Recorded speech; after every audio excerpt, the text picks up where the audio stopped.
자, 수업합시다. 아, 12번 슬라이드. 12번 슬라이드고, 최근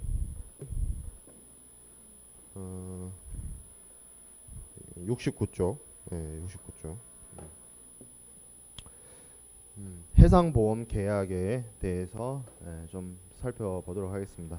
지난 시간에도 잠깐 간략하게 얘기했던 기억이 나는 있는데, 이게 보험이란 것도 계약 관계에 의해서 일어나는 양 당사자의 법적 의무가 있는 그런 사적 계약입니다. 그래서 보통 보험자라고 하는 사람과 보험 계약자 혹은 피보험자 간에 이루어지는 사인 간의 계약 행위죠. 그래서 이 계약을 통해서 두 사람은, 보험자와 피보험자는 양 상대방에게 의무를 이행할 것이 있습니다. 그 계약에 따라 발생하는 의무는 당연히 보험자는 피보험자의 그 피보험 이익을 담보하고 커버하고 사고 발생 시 보상해주는 의무가 있을 것이고, 피보험자는 당연히 우리가 지난 시간에 배웠던 것처럼 보험료 납부의 의무가 있는 것이죠.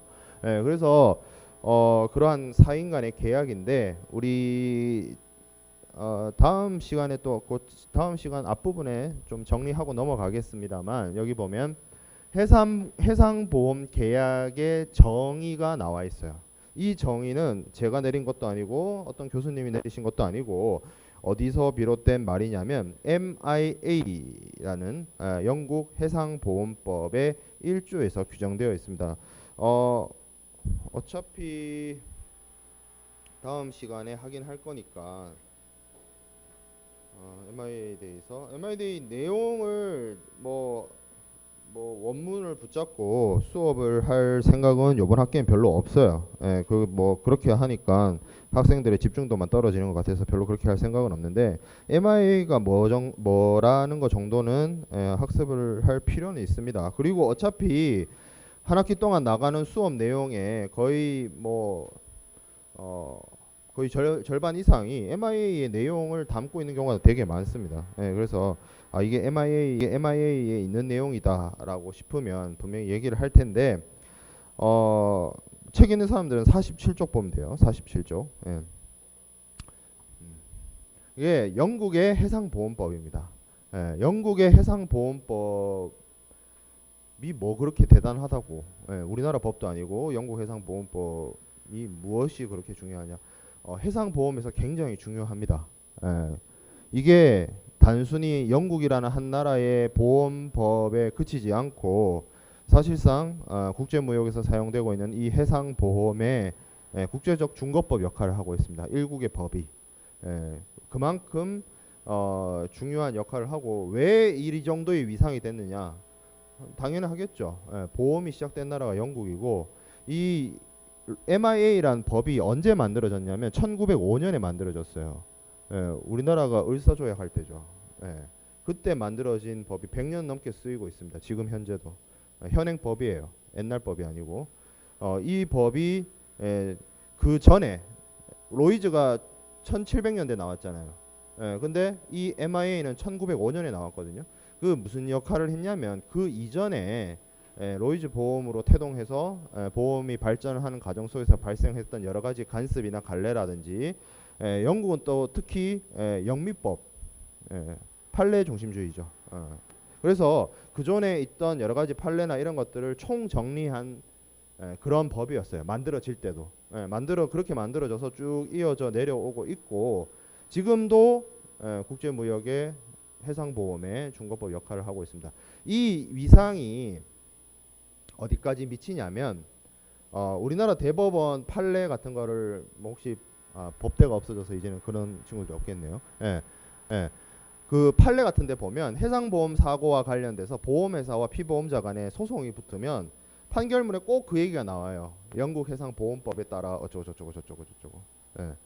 대법원 판례도 보면 우리나라 상법을 인용하지 않습니다. MIA를 인용해요. 왜 그러냐면, 우리가 나중에 다시 배우겠습니다만 해상보험 증권에 가보면 그 약간의 양 당사자의 의무와 뭐 이런 것들에 대해서 책임과 관련돼서 영국해상보험법을 따른다라는 내용이 들어가 있기 때문이에요. 예. 그렇죠. 계약서에 그 내용이 들어가 있다고. 우리의 의무와 우리의 책임은 영국해상보험법을 따른다. 이렇게 되어 있기 때문에 예. 아니 계약서를 그렇게 안 쓰면 되지 않나요?라고 하면 보험 계약의 계약서는 우리가 또 다시 뒤에서 얘기하겠지만 누가 만들어요? 누가 만든 보험 계약서요? 그거? 네, 보험회사가 만든 거죠. 보험 체결할 때 피보험자나 보험 계약자가 보험회사랑 쇼부 보고 협상해가지고 계약서를 쓸까요? 어느 세월에? 어느 세월에? 예.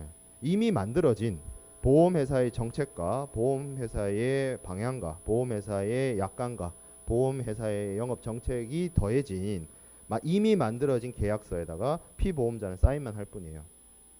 여러분들 굳이 해상보험까지 갈 필요도 없죠. 생명보험이나 실비보험 들어본 친구들은 알걸요. 자동차 보험도. 예. 보험 계약 돈 주고 나면 뭐가 와요? 두꺼운 책이 하나 오죠. 예. 깨알 같은 글씨로 적혀있는. 나처럼 눈이 좋은 사람도 읽는데 힘든 조그마한 글씨로 적혀있는. 그건 뭐예요? 계약서죠. 계약서.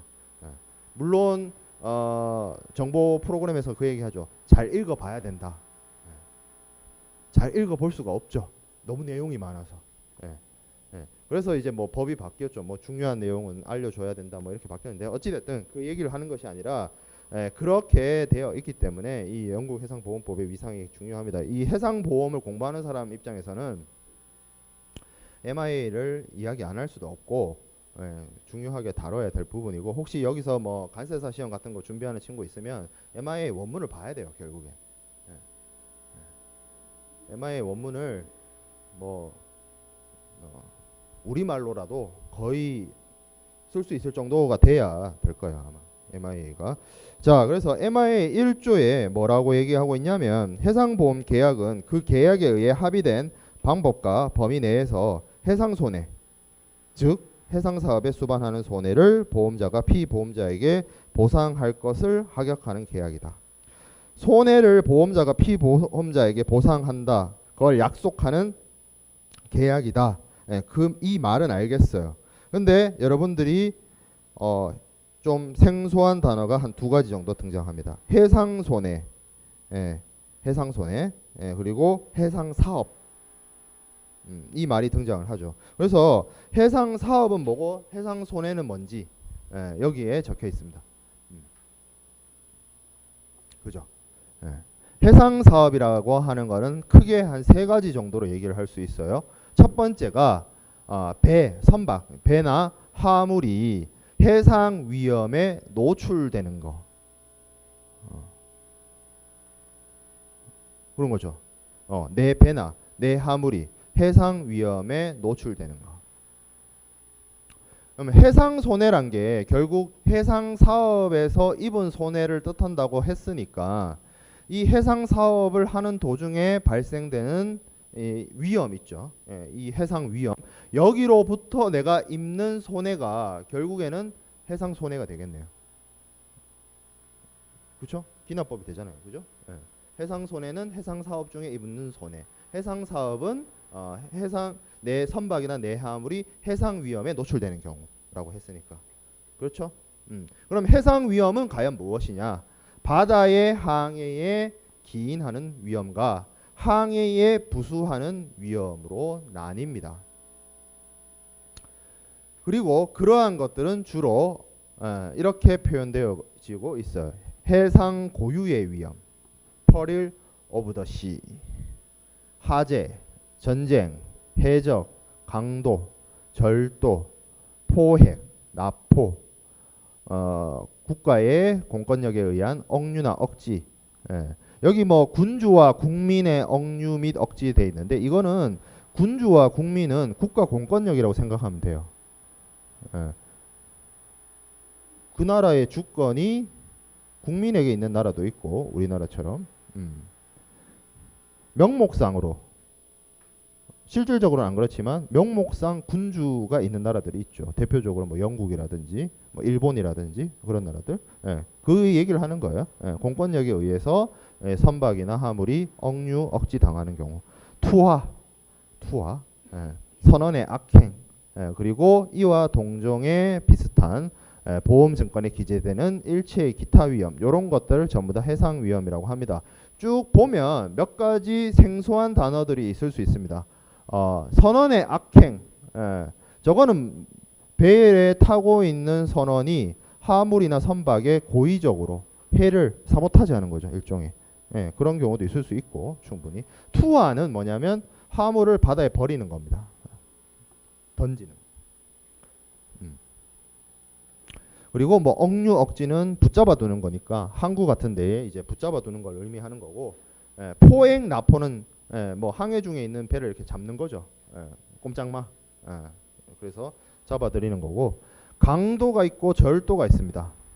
해적이 있고요. 뭐 같은 말 아닙니까? 근데 좀 달라요. 조금씩 달라요. 해적 행위를 하는 거와 뭐 강도도 있고, 절도는 뭘 의미하냐면 좀도둑 같은 거 의미해요. 그러니까 몰래 훔치는 거. 강도는 뭐 대놓고 훔치는 게 되겠네요. 굳이 설명을 하자면. 굳이 이렇게 설명까지 해야 되나 싶긴 하지만 어찌됐든 뭐 하재. 그리고 해상 고유의 위험이 있습니다. 고유한 위험이라는 뜻이에요.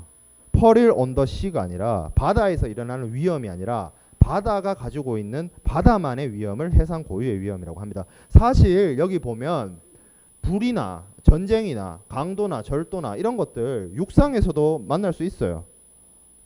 그렇지 않아요? 소매치기라든지 육상에서도 충분히 만날 수 있는 거잖아요. 그냥 그 위험이 바다의 항해 중에 발생했다는 것뿐. 그러면 해상 고유의 위험은 과연 무엇을 의미하냐면 바다에서만 발생할 수 있는 몇 가지 특수한 위험을 말합니다. 대표적으로 바다에서 발생할 수 있는 특수한 위험이 뭐가 있을까요? 침몰, sinking. 육상에 멀쩡하게 걸어 다니는데 침몰할 일이 있어요? 없죠. 침몰한다는 말 자체가 뭐예요? 물 위에 떠 있다가 배가 가라앉는다는 얘기죠. 이게 해상에서만 일어나는 일이죠. 그 다음에 뭐가 있냐면 교사라는 게 있습니다. 살인 교사가 아니고 교사라고 하는 건 그라운딩이라고 하는데, 바다에 보면 해안에 특히 이제 서해안 같은 데 가보면 우리나라 같은 경우는 이제 조수간만의 차가 심해가지고 뻘이 이렇게 길게 형성되어 있죠. 그래서 밀물 때 들어와서 썰물 때 못 나가면 배가 어떻게 돼요? 박히죠. 그냥 못 나가죠. 그래서 이 교사란 말은 뭐냐면 부드러운 데다가 부드러운 그러한 뭐 뻘이라든지 갯벌이라든지 뭐 해안이라든지 모래사장이라든지 그런 데 이제 배가 탁 걸려가지고 항해를 더 못하게 되는 그러한 상황을 교사라고 합니다. 그리고 또 비슷한 단어로 뭐가 있냐면 자초라는 게 있습니다. 자초는 사람들이 우리나라 사람들 일반인의 경우에는 앞서 내가 설명한 교사나 자초나 침몰을 구분해서 쓰지 않아요. 침몰한 거 갖고 자초한다 그러기도 하고, 자초한 걸 가지고 뭐 침몰한다 그러기도 하고, 모래톱에 걸린 걸 자초한다 그러기도 하고, 전혀 다른 얘기입니다. 자초는 뭐냐면 쉽게 얘기해서 딱딱한 데 부딪힌 거예요. 이제 해안가에 뭐 암벽이라든지 뭐 해초라든지 뭐 그런 거 있죠. 바다에 밖에서 봤을 때는 그냥 바다인데 밑에는 뭐 이렇게 기암 계속 이렇게 암석이 이렇게 올라와 있어가지고 그걸 암초라고 하죠. 그런 거.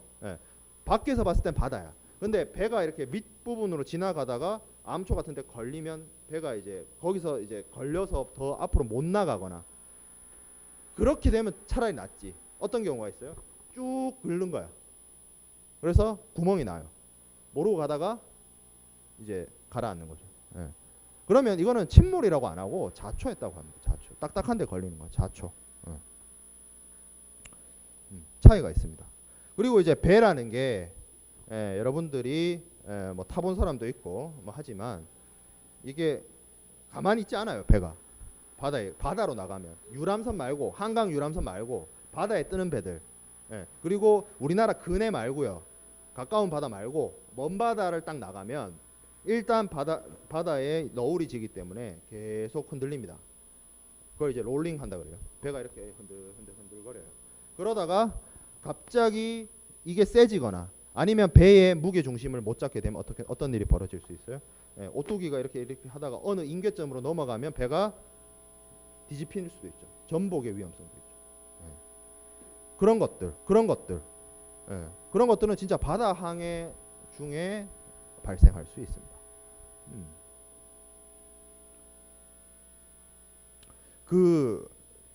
저기 뭐냐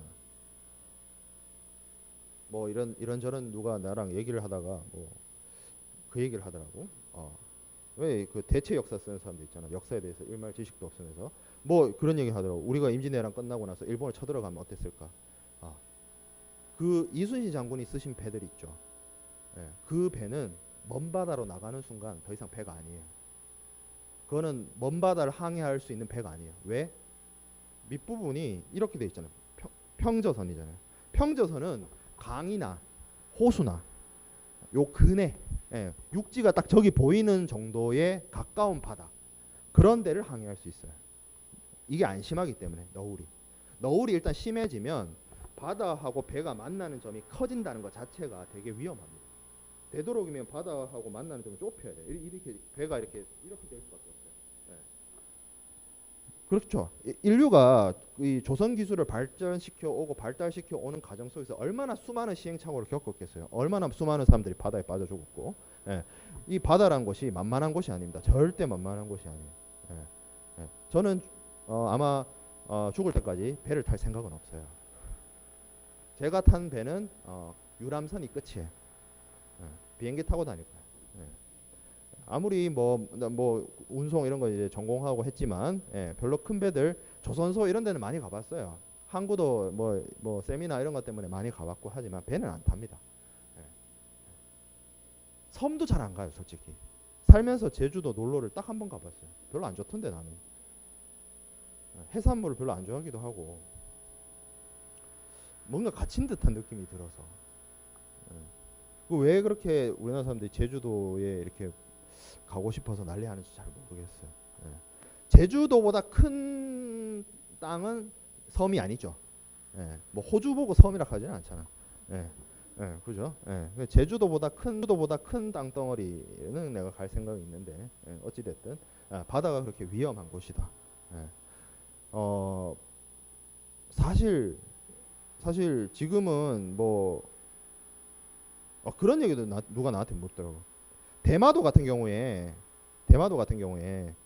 일본 본토보다 규슈선보다 부산이 더 가까워요.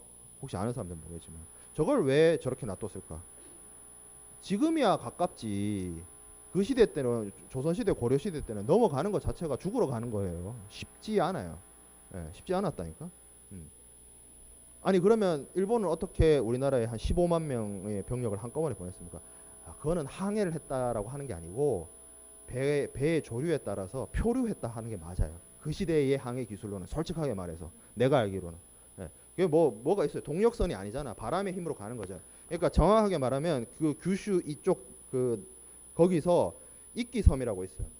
그러니까 일본에서 그 앞에 있는 섬까지 떠내려가는 거야. 떠내려가서 거기서 또 대마도까지 또 떠내려가는 거야. 그리고 대마도에서 부산까지 또 떠내려오는 거예요. 그런 식인 거예요. 바다 항해라는 게 그만큼 무섭습니다. 지금이야 좋은 배들이 있고 하지만 지난 시간에도 로이즈 얘기하면서 모험 대차 얘기했죠.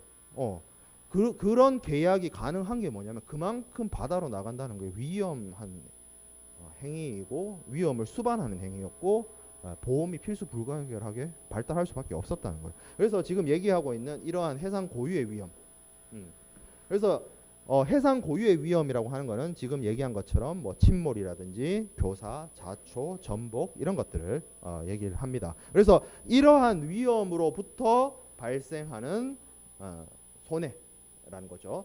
자, 그러면 해상 사업은 첫 번째가 선박이나 화물이나 이런 것들에 이 해상 위험들이 노출되는 경우라고 했어요. 이건 충분히 이해가 됩니다. 자, 두 번째 볼게요. 두 번째. 일체의 화물 운임, 여객 운임, 수수료, 이윤, 전도금, 대출금, 선비를 위한 담보인 피보험 재산이 해상 위험에 노출됨으로써. 앞에 거는 1번은 여러분들이 충분히 이해할 수 있죠. 선박이나 화물이었으니까. 근데 두 번째는 읽어보니까 뭐예요? 운임입니다. 운임, 이윤. 내가 벌어들일 미래의 기대 수익이죠. 운임, 전도금, 뭐예요? 대출금. 이게 왜 해상 사업에 들어갈까? 우리가 그 해상 운송을 이용하는 사람의 입장이 되어 보지 말고 선박을 운용하는 사람의 입장이 돼 봅시다. 내가 선박을 이용해서 여러 사람의 화물을 수배해 가지고 운송을 해요. 그래서 내가 부산항에 출발해서 미국까지 LA 롱비치항까지 화물을 옮겨주기로 했어요. 근데 중간에 가다가 배가 침몰했어요. 운임을 선불로 받았으면 크게 문제가 없지만 운임 후불도 있을 거 아니에요. LA 도착해가지고 목적지 발에다 주고 택시비처럼 택시비를 선불로 주는 경우가 잘 없잖아요.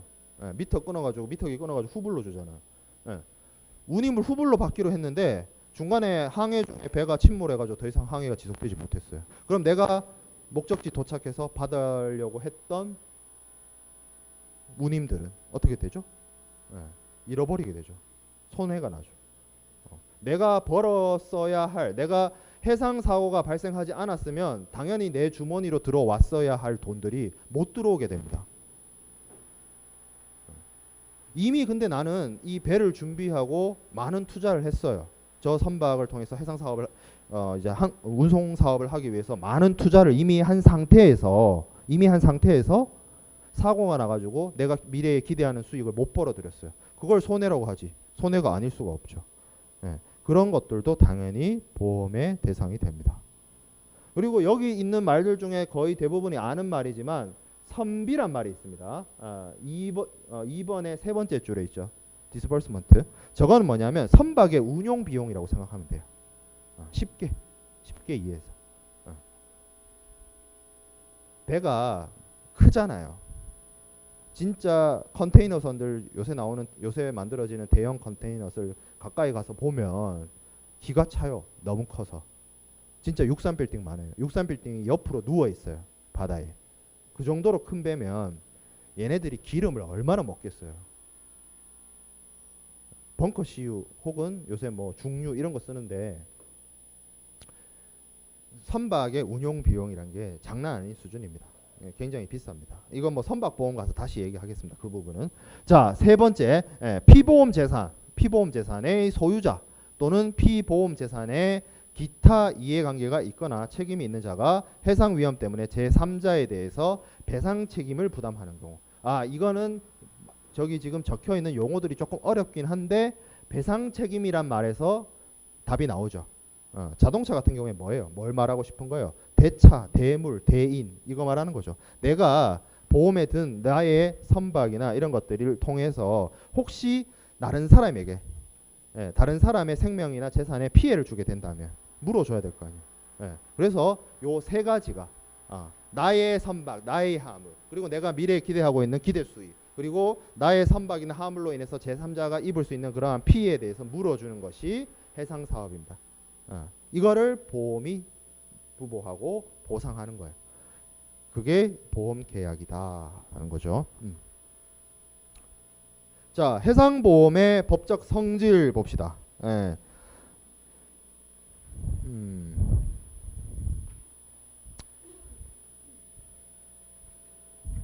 이게 해상보험 증권은 우리가 다음 시간에 할 거고 조금 건너뛰어서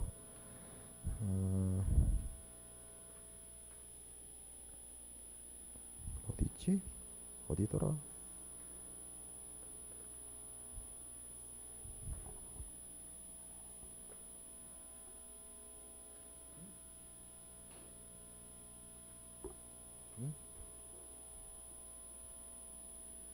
어디가 있지?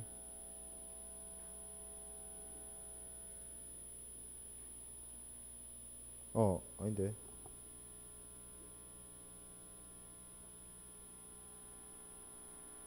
못 찾겠어요. 책은 있어요. 근데 책에는 분명히 있어요. 내가 쓴 책이 아니라서 순서 잘 모르겠어.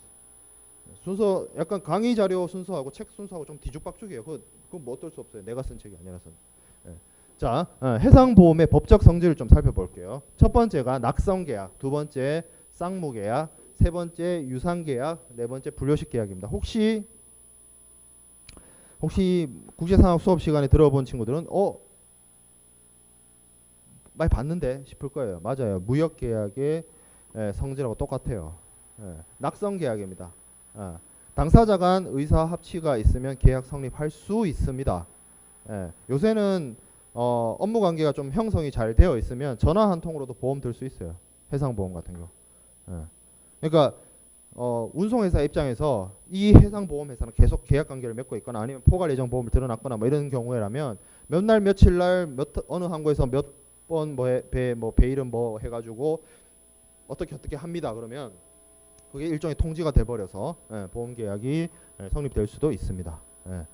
자, 그렇다 하더라도 뭐 보험자 혹은 피보험자의 의무는 당연히 잘 이행돼야 될 것이죠. 합의한다 해서 합의가 있으면 합의가 중요하다는 거죠. 사적 계약이니까.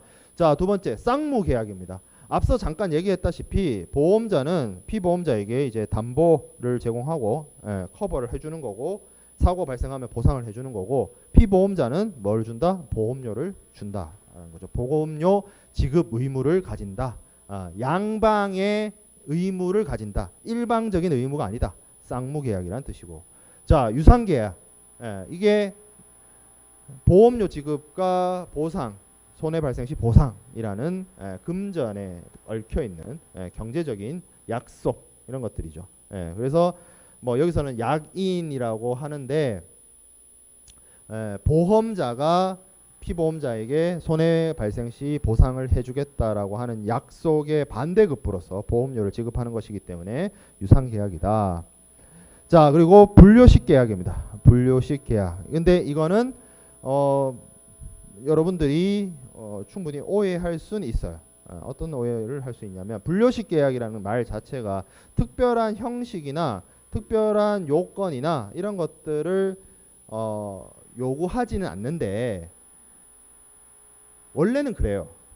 왜 그러냐면 사인 간의 계약이기 때문에 그래요. 사인 간의 계약이 사적 계약이라서 뭐 특별하게 뭐 반드시 이렇게 해야 된다. 저렇게 해야 된다. 뭐 그렇진 않아요. 근데 종이 쪼가리 나옵니다. 뭐 보험증권이죠. 보험증권. 보험증권.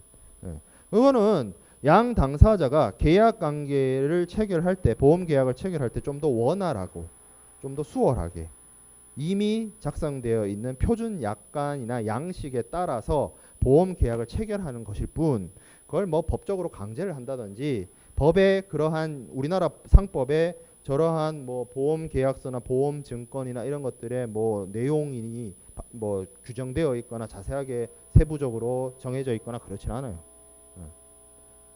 그죠? 그래서 보면 해상보험도 보면 그 해상보험하는 회사들마다 나오는 그 보험 증권이 조금씩 다릅니다. 양식이나 이런 것들이 조금씩 달라요. 내용이. 그런 거고. 그 다음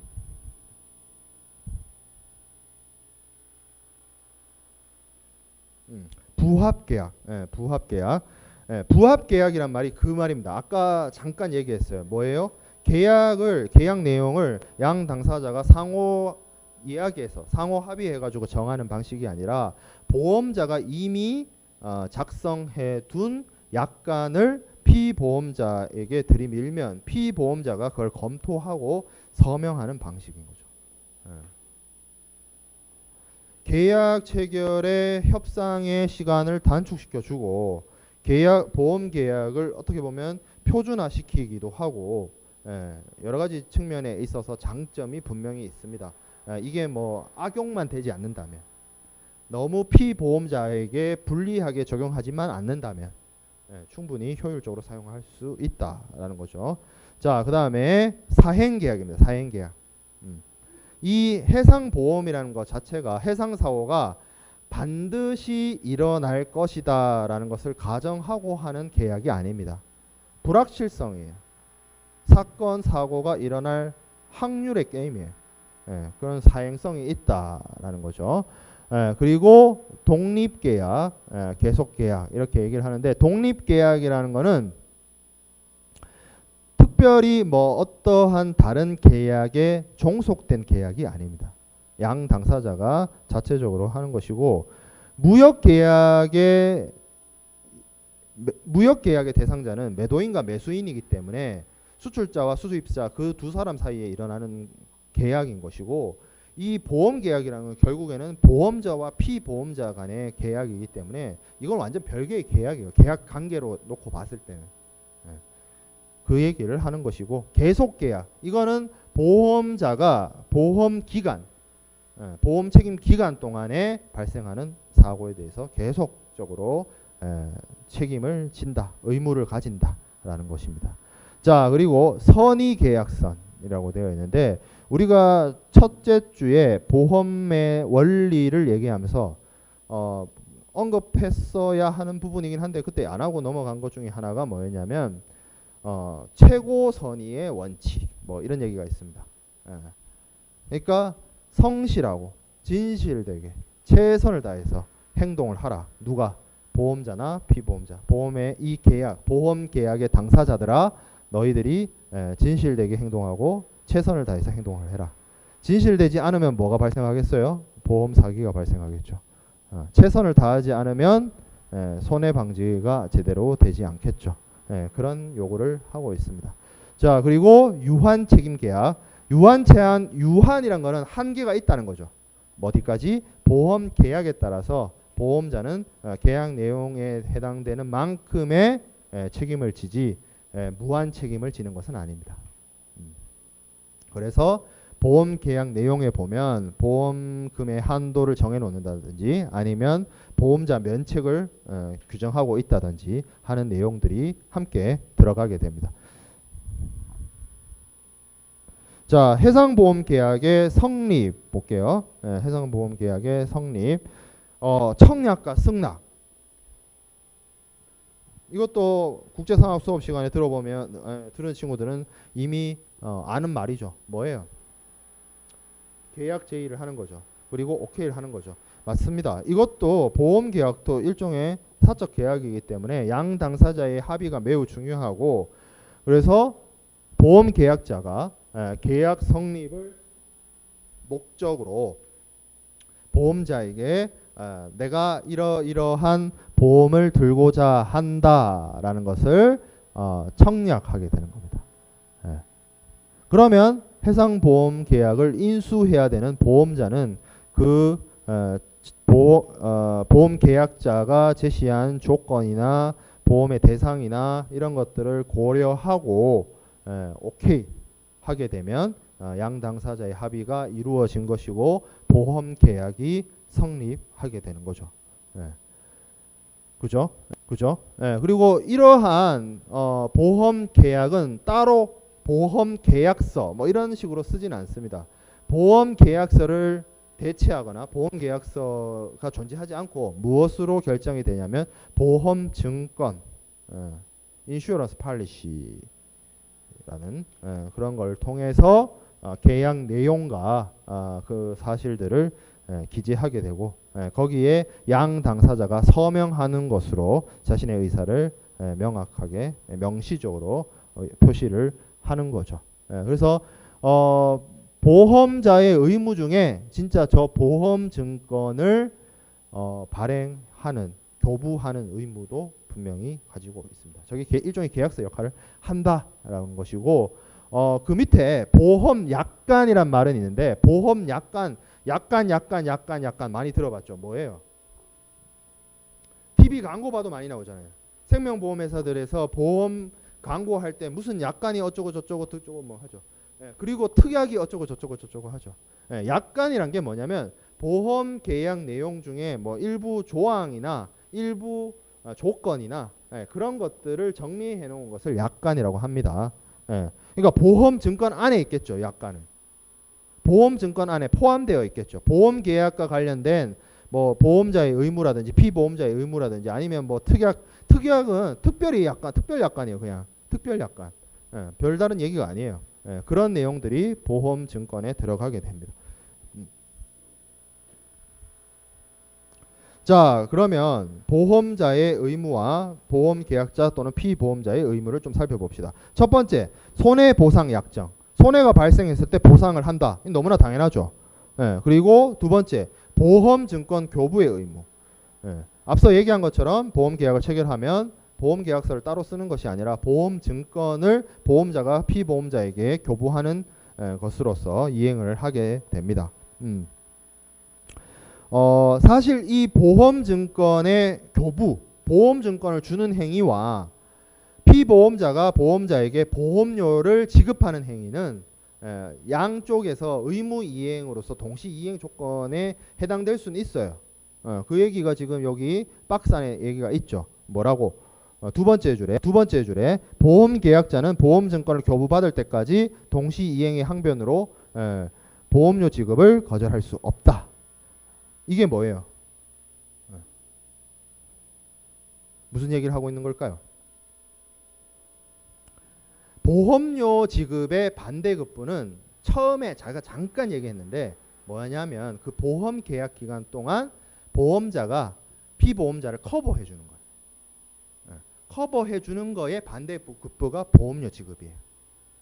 그러면 보험증권은 그냥 계약을 맺었으니까 그 계약 내용에 어떤 내용들을 정확하게 담고 있는 명시적 서류이기 때문에 이거를 보험자가 피보험자에게 교부할 의무가 있다라고 얘기하고 있는 겁니다. 자, 그 다음에 보험료 반환 의무가 있습니다. 이거는 MIA 84조에 있는 경우인데 보험 계약이 무효가 되거나 아니면 보험사고 발생 전에 보험 계약이 해지가 되면 보험료를 반환해야 될 의무가 있습니다. 보험료는 우리가 지난 시간에 배웠어요. 뭐예요? 피보험자가 보험자한테 주는 돈입니다. 근데 보험자 의무 중에 보험료를 반환할 의무가 있대. 돌려주는 거죠. 받은 보험료를 돌려줄 의무가 있다는 거죠. 그럼 어떤 경우에 보험료 반환 의무가 있느냐? 두 가지가 있어요. 두 가지. 첫 번째가 보험 계약이 무효가 되면, 그리고 두 번째, 보험 사고가 발생하기 전에 보험 계약이 해지되면 보험료를 반환한다는 거죠. 아니 그러면 보험 계약이 무효인 건 뭐고 보험 계약이 해지된 건 뭡니까? 라는 질문에 도답할 수 있어요. 무효는 뭐냐면 법적 효력이 그 계약이 체결되는 그 순간부터 계약 효력의 그 자체가 부정되어 가지고 없던 일로 돼버리는 거. 애시당초 그 계약 자체가 이미 계약 성립의 조건을 형성하지 않아서 이미 없던 일이 돼버리는 거예요. 그러니까 1월 1일 날 보험 계약을 체결했는데 9월 12일 날 보니까 이게 계약 내용 자체가 성립 자체가 잘못됐다 라고 하면 지금이라도 당장 돌아가서 1월 1일 날로 돌아가서 그 효력 자체가 1월 1일로 소급해서 없던 일로 만들어버리는 걸 무효라고 합니다. 대학 입학이 취소되는데 무효되면 어떻게 돼요? 그 사람이 1학년, 2학년, 3학년 수업 들었다 하더라도 의미가 없어요. 왜? 입학 자체가 잘못됐기 때문에. 없던 일이 돼버려요. 자, 그래서 무효인 경우 어떻게 한다고 그랬어요? 보험계약의 전부 또는 일부가 무효가 되면 보험료 전부나 일부를 반환할 의무가 있다. 그 얘기죠. 내가 이 계약 자체가 없던 일이에요. 이거는 있어서도 안 되는 거고 성립이 안 돼. 누군가의 잘못이 있었던 거야. 사기를 쳤든지 뭘 했든지. 그렇기 때문에 없었던 일이 되어야 하기 때문에 내가 받은 보험료를 다 돌려줍니다. 전부 무효인 경우에. 자, 그리고 요게 이제 무효인 경우고 두 번째 볼드 표시로 되어 있는 부분 보험 계약이 해지되는 경우가 있어요.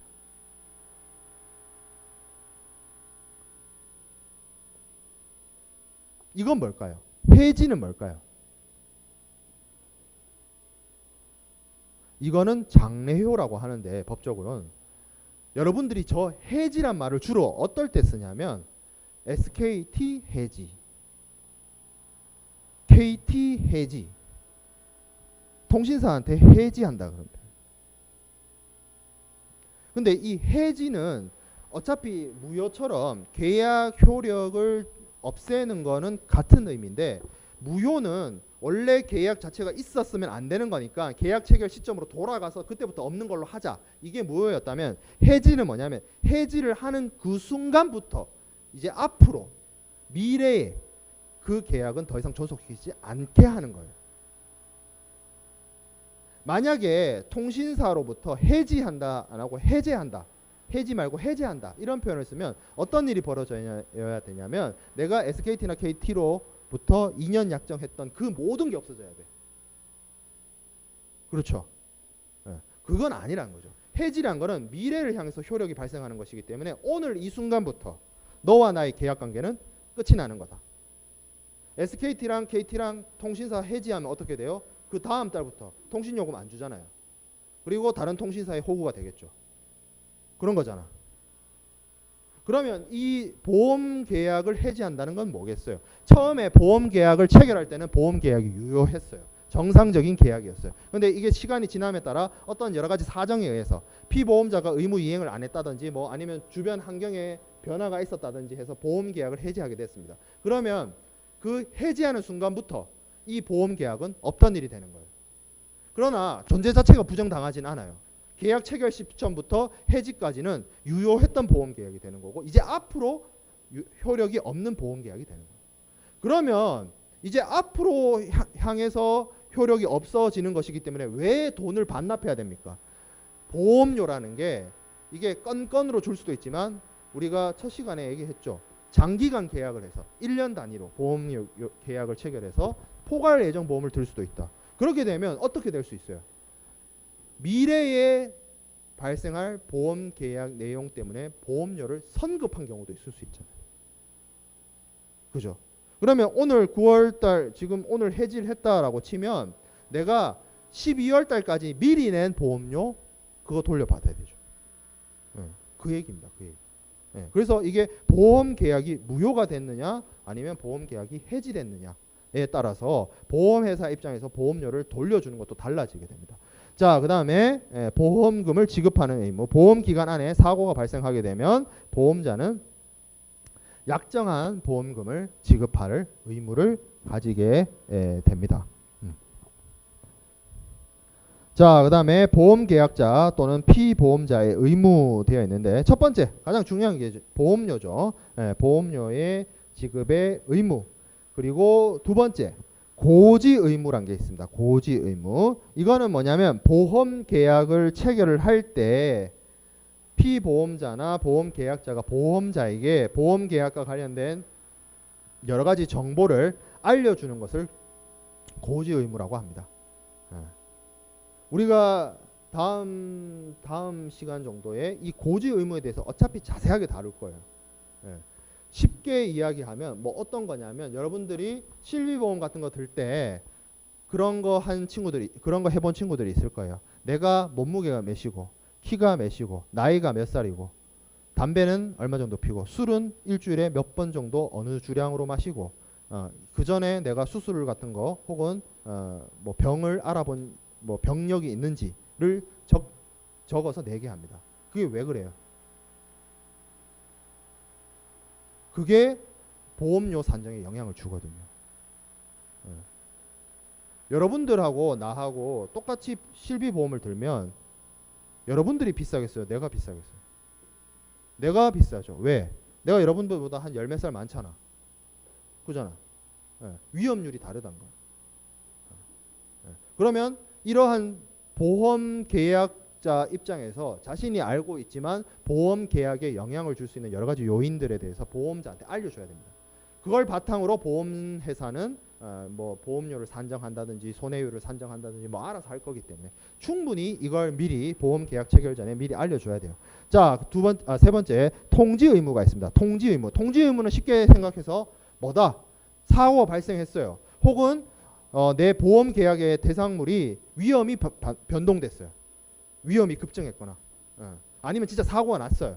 그럼 어떻게 해야 돼요? 알려야죠. 사고가 났어. 여러분들 혹시 교통사고 내본 사람들은 경험이 있을지 모르겠는데, 교통사고가 나면 가장 먼저 전화해야 되는 사람은 누구? 부모님이 아니라 누구? 보험회사죠. 그게 통지 의무입니다. 통지 의무. 왜? 보험회사가 와서 사고가 어떻게 났고 누구에게 기책 사유가 있고 뭐 몇 대 몇 현장 상황을 파악을 해야 되잖아요. 그래야 여러분들한테 보험금도 지급할 것이고 저쪽 사람하고 뭔가 뭐 협상을 한다거나 소송을 한다거나 할 때도 알아서 할 수 있기 때문에 사건 현장이나 사고 현장에 대해서 보험회사가 바로 알아야 돼요. 사고가 난 지 하루가 이틀이 지나고 나서 보험회사에게 알려줘요. 그럼 보험회사가 뭐라고 해요? 어떻게 된 상황인지 알 방법이 없는데. 그렇기 때문에 보험계약자나 피보험자에게 이 통지 의무를 강요하고 있습니다. 당연히 그렇겠죠. 당연히 그렇게 해야겠죠. 자, 그 다음에 네 번째, 손해방지 경감의 의무. 화물손해를 잘 보호해야 합니다. 신의 성실의 원칙에 따라서. 그리고 피보험 이익의 보호를 위해서. 이거 뭐 질문한 친구도 있었는데, 손해방지 경감 의무. 어차피 보험회사가 보험금을 주니까 뭐 보험금 받으면 되지. 왜 내가 손해를 줄이기 위해서 노력해야 되느냐? 그렇죠. 집에 불 났어요. 다 탈 때까지 기다릴 겁니까, 여러분들? 보험회사가 100% 커버해 주지 않는다 하더라도 금전적으로 계산할 수 없는 여러 가지 많은 것들이 있어요. 오해하면 안 됩니다. 보험회사는 여러분들이 입은 손실이나 손해를 손실과 손해를 입기 전 상태로 원상복구시켜 주는 게 아니에요. 절대로 원상복구시킬 수 없어요. 죽은 사람이 돌아올 수 있나요? 부서진 물건이 다시 원상태로 붙여지나요? 아니에요. 여러분들이 입은 손해와 손실에 대해서 그것의 경제적 가치를 따져서 금전적으로 보상해 주는 게 끝이에요. 그런데 그러니까 당연히 집이 불탈 동안 가만히 있으면 안 되는 것이고, 인센티브도 줍니다. 손해 방지에 여러 가지 손해 방지를 하기 위해서 여러 가지 노력이나 이런 것들 비용이 발생하게 되면 거기에 대해서도 당연히 보험회사에서 합리적으로 뭐 반대 급부를 하기 때문에 뭐 그런 걸 다 떠나서 손해 방지 경감이라는 것 자체가 이게 보험 계약자나 피보험자의 의무 사항입니다. 계약의 의무예요. 자, 그 다음에 내용이 나오는 것이 이제 보험 계약의 무효 뭐에 대해서 쭉 설명이 되어 있는데, 요거는 뭐 다음 시간에 하기로 하고, 내용 이거 하면 설명을 다 해야 되니까 이거를 좀 봐줬으면 해요. 23번에 보면 23쪽에 보면 23번 슬라이드에 보면 보험 계약의 해제와 해지 그리고 무효에 대해서 법률 용어 설명이 되어 있습니다. 우리가 법대도 아닌데 이런 걸 자세히 알아야 됩니까? 그냥 참고용으로 23번, 24번 슬라이드에 있는 내용은 여러분들이 좀 빡빡하게 학습하기보다는 용어 설명이고 이게 법률 용어니까 알면 좋아요. 살아가면서 굳이 해상보험론의 학점을 잘 받기를 떠나서 그래서 몇 가지 좀 체크해 보면 되죠. 그래서 해제하고 해지가 다르다. 해제는 소급효, 해지는 장래효, 미래를 향해서 효력이 나간다 라는 거죠. 그래서 장래, 아까 얘기했죠. 해지는 장래에 대해서만 효력을 가진다. 그러니까 이때까지 있었던 보험 계약은 정상이었고 이제 앞으로가 없어진다 라는 얘기고, 지금 저 위에 있는 무효 있죠. 무효는 뭐예요? 법률 행위 자체가 뭔가 문제가 있어요. 이 법률 행위 자체가 효력 요건을 충족시키지 않았어요. 그래서 어떻게 된다? 이거 자체가 소급되어서 법률 두 번째 줄에 있죠. 법률상의 효과가 처음부터 어떻게 됐다? 발생하지 않았다. 없던 일이 된다. 그게 무효입니다. 무효.